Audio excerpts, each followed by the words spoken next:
प्रधानमंत्री 22 मिनट बोले और इस बात में सच्चाई है कि हम अपनी सेना के शौर्य और पराक्रम पर बहुत गर्व करते हैं और हमारी सेना ने पाकिस्तान को नाको चने चबवाए। लेकिन प्रधानमंत्री के 22 मिनट के भाषण में कुछ चीजें और कुछ जवाब हमें नहीं मिले। उनके थोड़ी देर पहले ही अमेरिका के राष्ट्रपति डोनाल्ड ट्रंप बोले थे और उन्होंने कहा था कि उन्होंने व्यापार की धमकी देकर यह सीज फायर कराया। तो प्रधानमंत्री ने यह क्लियर नहीं किया कि क्या वाकई आप अमेरिका के दबाव में थे। ये बार बार क्यों कह रहे हैं कि सीज फायर उन्होंने कराया, ये पहली बात। दूसरी बात, डोनाल्ड ट्रंप ने अपने वक्तव्य में कहा कि वो कश्मीर में मध्यस्थता करेंगे।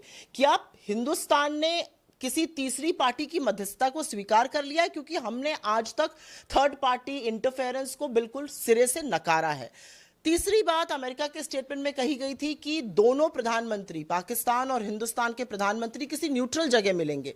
क्या वो मिलने वाले हैं पाकिस्तान के प्रधानमंत्री से? क्या हम डिप्लोमेटिक चैनल्स खोलने वाले हैं? इस बात का जवाब नहीं मिला। इस बात का भी जवाब नहीं मिला कि ये सीज फायर उस समय क्यों हुआ। और प्रधानमंत्री ने कहा सेना ने ऐसी आक्रामक कार्रवाई की कि पाकिस्तान घबरा गया। तो ऐसे टाइम पर जब पाकिस्तान बौखलाया हुआ था, हमने किसके दबाव में आकर सीज फायर किया? एक और बात जिसका प्रधानमंत्री ने जवाब नहीं दिया, वो बात यह है कि जिन दुर्दांत आतंकवादियों ने निर्मम हत्या की पहलगाम की, उनका क्या हुआ? बिल्कुल सही है कि सेना ने बहुत सारे टेरर कैंप को तबाह किया, टेरर को नेस्तो नाबूद करने का काम किया, लेकिन उन लोगों का क्या जिन्होंने ये दुर्दांत हत्या करी हमारे लोगों की?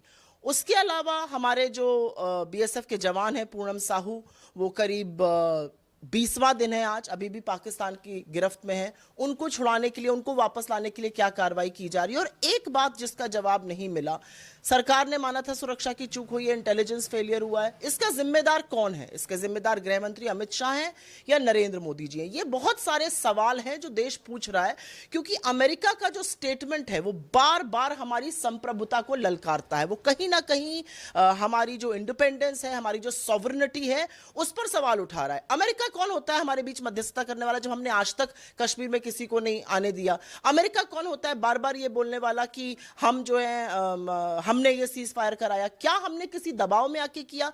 क्या did trade Triumph over terror? That's the question. ये सब सारा देश जानना चाहता है।